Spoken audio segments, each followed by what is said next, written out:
Et c'est parti pour le petit cours de maths business. On va faire des additions, des multiplications, peut-être même des divisions, des soustractions, des trucs trop compliqués.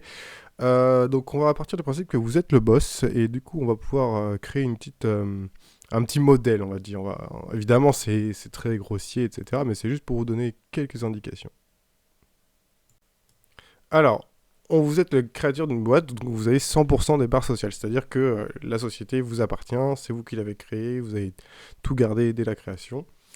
On va partir du principe que vos salariés, ils gagnent 2000 € net par mois. Vous avez 1000 salariés. Alors, un salaire pour l'entreprise, grosso modo, ça coûte 2 fois ce que le salarié récupère. Donc, s'il gagne 2000 balles, vous devez se payer 4000 balles. Et oui, c'est comme ça, c'est la France. Donc, un salarié, ça travaille 20 jours par mois. Alors, en fait, c'est un tout petit peu moins parce qu'il y a des 5 semaines de congés payés. Donc, voilà, mais on va partir du principe que c'est 20 jours par mois travaillés.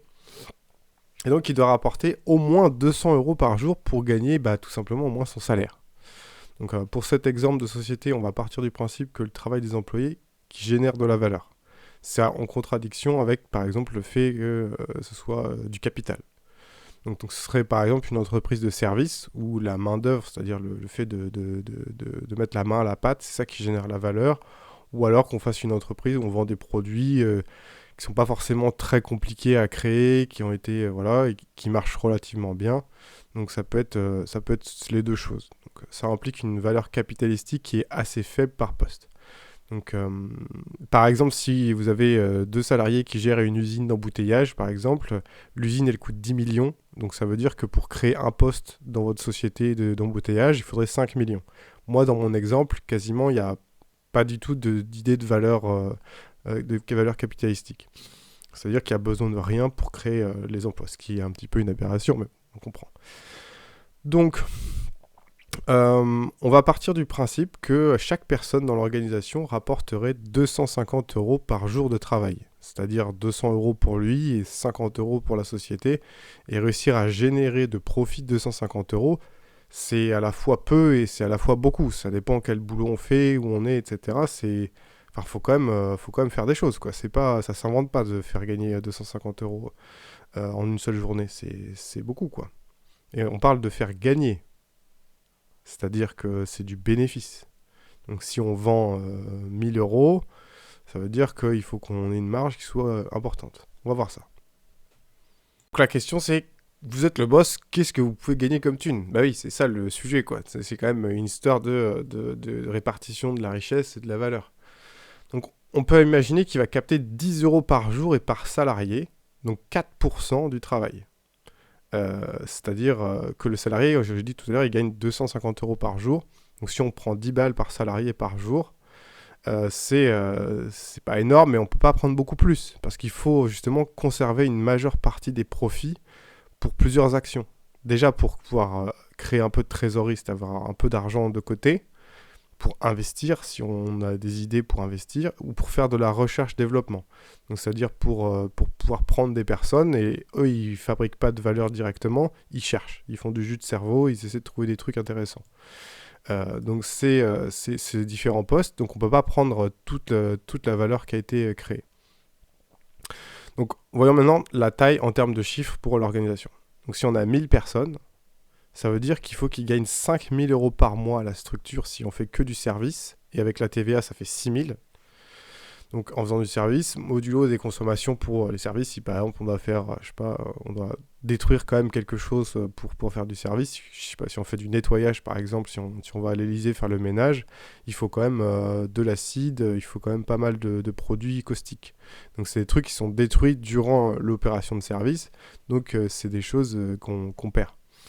Alors, donc, si on fait donc, du service, on va dire 6000 €, parce qu'il y a la TVA, et pour la vente de produits, donc pour l'autre possibilité de société, il faudrait que si on fait une marge, imaginez la 20%, il faudrait donc 25 000 € de produits, donc modulo TVA, TVA achat, etc. On va dire 28 000 €. Donc ça fait un mec tout seul, là, s'il fait de la vente de marchandises, s'il veut gagner 2000 balles par mois, il faudrait qu'il vende 28 000 € de produits. C'est beaucoup, enfin, je sais pas si vous vous rendez compte du truc, quoi. C'est réussir à pouvoir créer un poste qui permet de générer ce genre de vente-là, enfin, faut quand même, c'est pointu, quoi. C'est quand même quelque chose. Alors, moi, je suis marchand, voilà, c'est quand même compliqué, quoi. Donc, on va calculer le CA annuel de ces deux structures. Donc, après, 1000 salariés, c'est beaucoup, hein, j'en ai déjà parlé. Donc, en service, ça fait 1000 salariés par 12 mois, par 6000, ça fait 72 millions d'euros. Et en vente de produits, 1000 salariés x 12 x 28 000, ça fait 336 millions d'euros de chiffre d'affaires. Donc, c'est une grosse différence, hein, pour pouvoir faire tenir les deux. Je ne sais pas si vous voyez un petit peu ce qui rapporte à peu près pareil.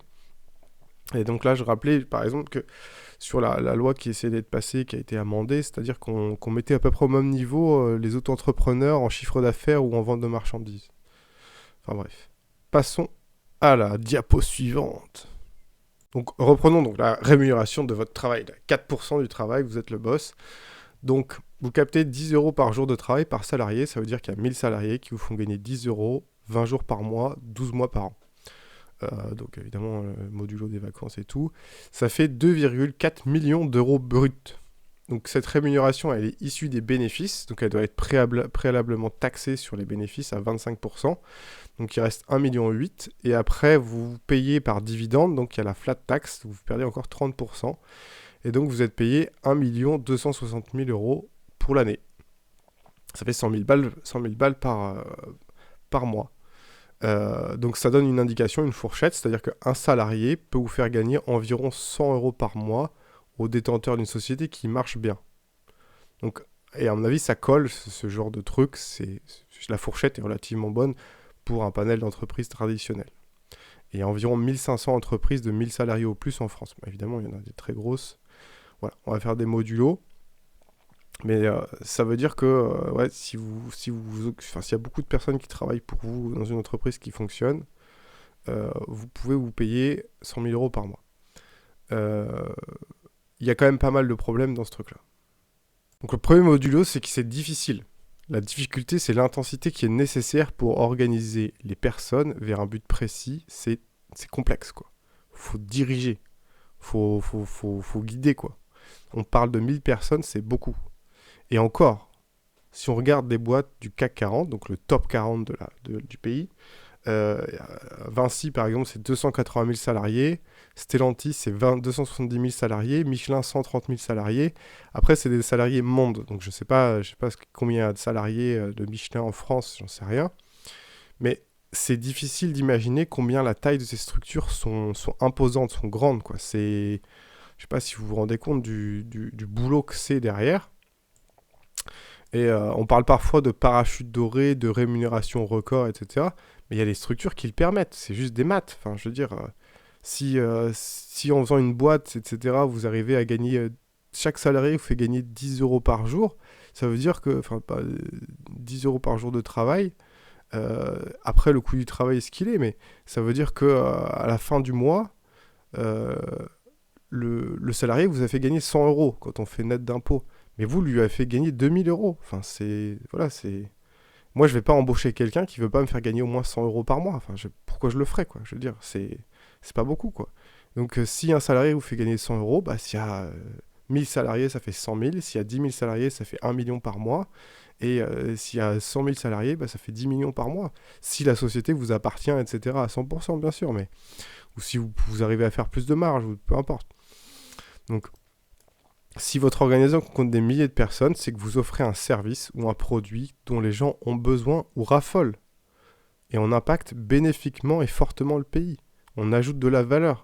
Donc la rémunération, elle peut être complètement juste, quoi. C'est juste qu'il y a des gens qui arrivent à faire des grandes choses. Mais il y a aussi énormément de risques. On parle d'une réussite, c'est-à-dire d'une structure qui fonctionne. Mais ça fonctionne à 4% près. Parce qu'en effet, dans mon exemple, en tant que boss, là, on capte 4% et on coffre, on va dire, 16% des profits pour la compétitivité, pour rester quand même à la pointe, pour, je sais pas, avoir son site web qui marche, avoir les machins qui trucs. Donc, c'est juste pour des coups durs, on va garder de l'argent et aussi pour investir. Et 4%, c'est peu. Enfin, imaginez, vous faites une to-do list de 25 lignes tous les jours et toutes les fois où on oublie, où on n'arrive pas, où on ne peut pas faire une seule chose, c'est le mur. Ça veut dire que gagne 0. Donc si tous vos salariés, ils loupent une ligne de votre 25 lignes quotidiennes de choses à faire, vous ne gagnez plus d'argent. C'est fini. Et si jamais il y a des possibilités, si jamais il y a des choses qui changent, le prix du carburant, le machin, le truc, une nouvelle norme, une nouvelle réglementation, avoir 4% de productivité qui a été bouffée, bah c'est tout votre argent en tant que boss, quoi. Alors évidemment, de temps en temps, vous allez vous dire, bon, qu'est-ce que je fais je pique dans la caisse des investissements pour pouvoir me payer. Bah non, en fait, le patron, il va arrêter de se payer, il va se payer beaucoup moins si la structure, elle va pas bien. Et si le patron, il se paye pas pendant un temps long, ça va impacter grandement et fortement, très rapidement, l'ensemble de la structure. Le chef, il a quand même besoin de retirer de la richesse, quoi. Mais chaque micro-changement, chaque augmentation, chaque nouvelle norme, chaque nouvelle directive, chaque compétiteur, ça met en péril toute l'opération. On parle ici de sociétés qui font des dizaines, voire des centaines de millions d'euros. Elles sont sensibles et fragiles. Et elles doivent pouvoir anticiper pour survivre. Parce que l'avenir, ça peut être une source de stress pour toutes ces organisations. Il peut y avoir une nouvelle loi qui détruise totalement une activité, une branche. Par exemple, pour l'agriculture ou les autres entreprises, c'est arrivé dernièrement. Enfin, on rajoute des trucs, on empêche des choses, etc. Et tout entre en compte. C'est l'ensemble du modèle utilisé pour générer de la valeur qui peut être impacté. Mais c'est une chaîne. Ça veut dire que si dans votre structure, il y a un maillon qui casse, l'ensemble est remis en cause.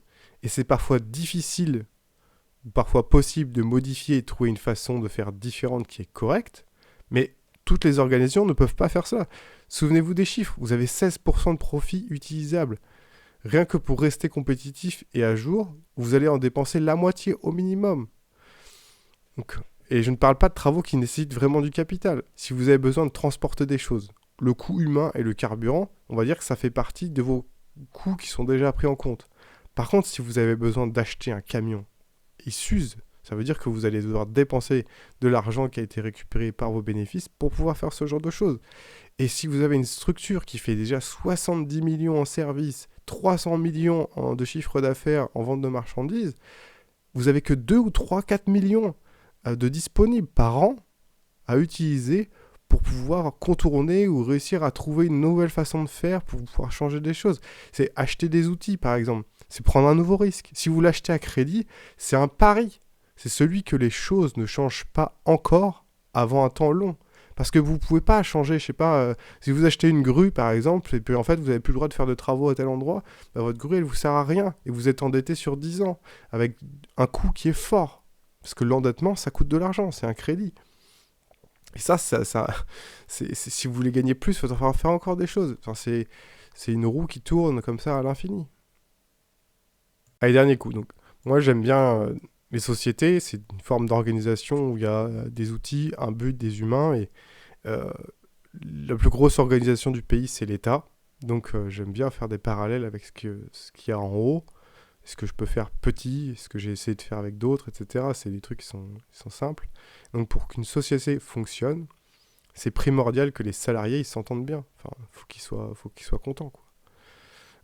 Et ça fonctionnera d'autant mieux si le groupe de personnes est intéressé par le but, par le service rendu par la structure, s'ils sentent bien ce qu'ils font, s'ils se sentent à leur place quand ils vont au travail, quand ils sont avec d'autres personnes dans ce but-là.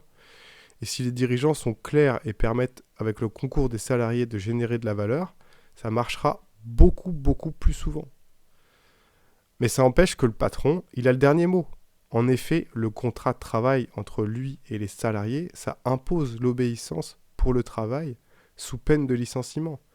C'est une forme de dictature. Il y a des abus. C'est pourquoi un grand nombre de Français cherchent à créer leur propre régime et créer leur société. On est très très bon pour créer des sociétés, un peu plus mauvais pour les gérer, mais le fait que le gouvernement impose à l'encontre des voix des élus des mesures drastiques pour principalement trouver de l'argent montre leur inaptitude à rassembler et démontre au niveau international les limites de notre modèle et la faiblesse du pays. Je suis certain que nous pouvons faire mieux. Mon pays, il est grandiose, il est historique, il est magique, il est multiple et il est fort.